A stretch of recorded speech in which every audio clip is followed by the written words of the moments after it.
Yan naman guys, ang Patria de Cebu. Magpamassage kayo ng kunti lang, maliit lang, babayad mo. Diyan kayo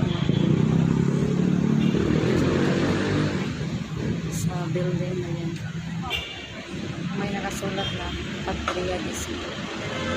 Patria de Cebu, pwede kang magpamassage dito sa Cebu City. Building pa rito na bakuna. Ilaw na.